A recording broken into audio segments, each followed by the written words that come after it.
The largest wealth transfer of our lifetimes is officially underway, and most people are unaware it's even happening.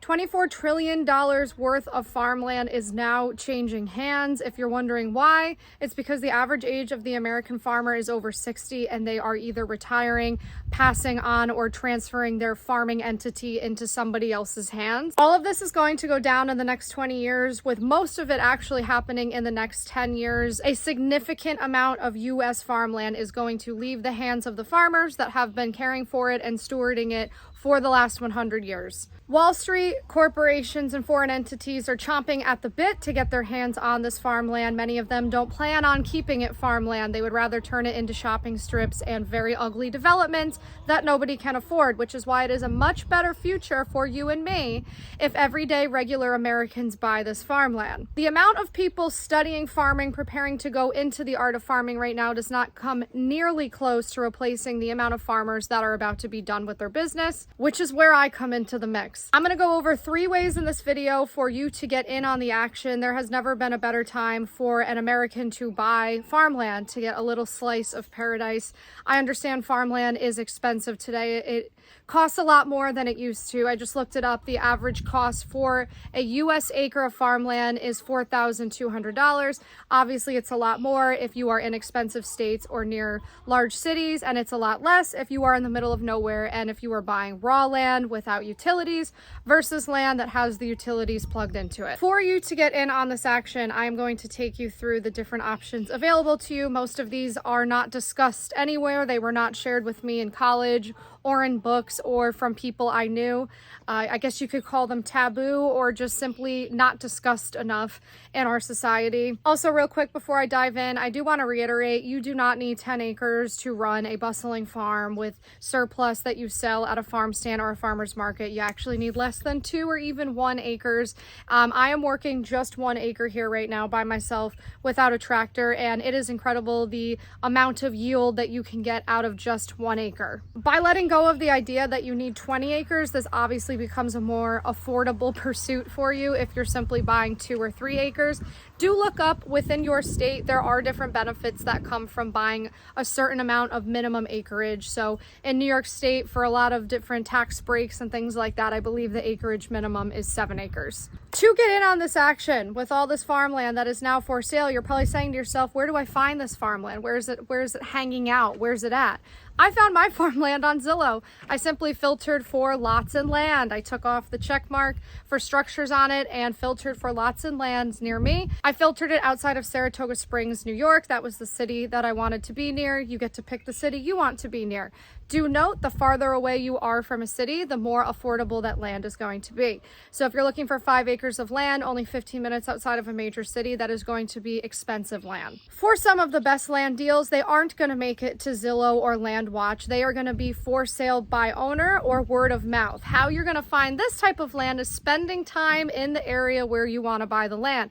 Going in the coffee shops, going in the cafes, chatting with people, going to the bars on Friday night, joining local Facebook groups, frequenting the farms in the area, shopping at their farm stores, farm stands, and just starting to chat with people and drive around. Most of the things I have discovered in this area came from me simply driving around. I love to drive, I love to explore and see new areas. So if there's a certain area you want your land to be in, I highly recommend a little Sunday joyride, 2 or 3 hours, just exploring that area. You will be shocked at the signs that you come upon on the side of the road. This is also how I found the incredible Amish family that built my chicken coop for me, that you can actually see in the reflection in the window behind me. A different Amish community built my barn. By driving around these areas and getting to know the farmers, that will give you access to a different kind of way to buy this land, which is either seller financing directly through the farmer or renting acreage from the farmer. A lot of people will say to me, oh, that's so irresponsible to rent acreage, you don't own it outright. Well, everyone has a different financial situation, but I have heard of a lot of farmers setting up charitable remainder trusts in which the person rents acreage, they pay an income to the farmer for X amount of years, and when the farmer passes on, they either inherit the farm outright or some type of financial situation has been established in the paperwork. I can't tell you how many people write under my videos and tell me they pay a farmer anywhere from $100 to $500 a month to either rent land, own land. People have told me that they have signed the charitable remainder trust, that they pay the farmer, $5,000 a year, and then yeah, when the farmer passes on, everything is theirs. There are a lot of different arrangements for this. That avenue, I would seek out a financial planner, somebody who can help you with the more detailed side of that type of arrangement, but I would ask about it. Seller financing will be popular with farmers too. A lot of them inherited 100, 200, 400 acre farms. Farms just used to be massive. They're even growing in size. The larger ones, we need smaller farms. We need smaller farms. Our environment, our soil, our air, our animals, plants need smaller farms. A lot of them are getting older, sitting on 400 acres of land. They are going to be more than happy to subdivide 10 acres of that to you if you approach them and tell them you have cash and you are willing to pay now. If you don't have cash, that brings me to your next option to get in on this. Loans. There are loans through the USDA and the Farm Credit System. My loan is through Farm Credit East. I did not need prior farming experience for my loan. That's why it was appealing to me. I had no prior farming experience. For a lot of USDA loans, you are going to need a minimum 3 years of farming experience to get that loan, which a lot of people who want to get in on this don't have, and I don't think that should limit you. So call up Farm Credit. The minimum credit score you needed was 620, and they have been incredibly easy to work with and function like any other bank. I will link below to videos where I've covered more in depth the loan process, as well as my Substack. I do write on there every day, you guys, and go over the more intricate details of the finances, what things cost, etc. So I will link to that below. Definitely check it out if you like reading an article over your morning coffee. Your last option for getting in on one of the biggest wealth transfers of our lifetimes is to pool funds with friends and family, and this is where the real homestead community setup thing comes into play. Obviously, think carefully about who you are pooling funds with when it comes to a deed. A lot of the times people end up pooling funds with parents, cousins, or siblings as opposed to non-relatives. You will know what is best for you in your life when it comes to that type of arrangement. I do see it working out for a lot of people. They are setting up their own little mini villages, and they are bearing the cost of everything together, which makes everything a lot more affordable. That is how humans used to live for all of history. They would live in villages, and that way it would just make the responsibilities on everyone a little bit easier when the brunt of the work was shared among many. As far as setting up these types of settlements and villages, that is going to depend on the town zoning charter in the area you want to buy the land. Some towns are down with it, some are not. I would call up the town zoning officer and ask them if that is something that is allowed in that area, obviously, before you buy your land, and find out. You are not allowed to put 3 houses on that land in the middle of nowhere. Of course, there are some people who forge ahead with the plans for their land with or without the town's approval. That's up to your discretion. My farm is in a pretty populated county with a lot happening in it. It's not exactly a place I could just pretend this isn't happening. I'm in a wide open field, and a lot of people can see what I'm doing here.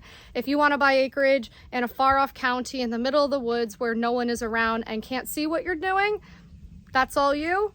Again, the farther away from society you get, the more affordable the land is going to be, but that might also mean you are a 45-minute drive from a hospital. Again, do with that what you will. I know I have been doing this here solo for 2 years. I don't want people to feel intimidated by this or like it is out of reach for you. I thought it was out of reach for me until I found a loan. There are ways to make this happen. We desperately need more Americans to learn agriculture, learn farming, gardening, land development, and just take the plunge like I did. It will ensure more of this idyllic farmland stays idyllic over the next 20 years. Please, I don't need to see another Costco or a 7-Eleven, and I hope you all agree with me on that. More than 50% of people currently farming are going to retire in the next decade. Just think about the industry shakeup that is going to cause. It is a massive problem. It should be all we are talking about. What we decide to do with this land over the next 10 years will have implications for the next 100 years. So think of your kids, think of your grandchildren when considering the size of this wealth transfer. I hope to be a resource to anyone looking to do this, from helping you guys figure out what land is best to buy, to developing raw land, bringing utilities to raw land, building out a farm, teaching myself farming without a tractor, saving pollinators. I have set up a pollinator farm here, so I hope to be an incredible resource to you guys. If you have found my videos helpful or useful in any way, please like this video and subscribe. I do appreciate it. If you are considering doing anything remotely similar to this, like starting a farm, homesteading, even urban gardening, planting or farming this year? I would love to hear more about it below. Share your story with me. It may help others considering doing the same. With that, I am going to go sow my third sunflower patch of the week. Why sunflowers? They are a keystone species in North America and fed so many pollinators at my property last summer. So I'm going to give them triple the sunflowers this year. Be back soon. Bye.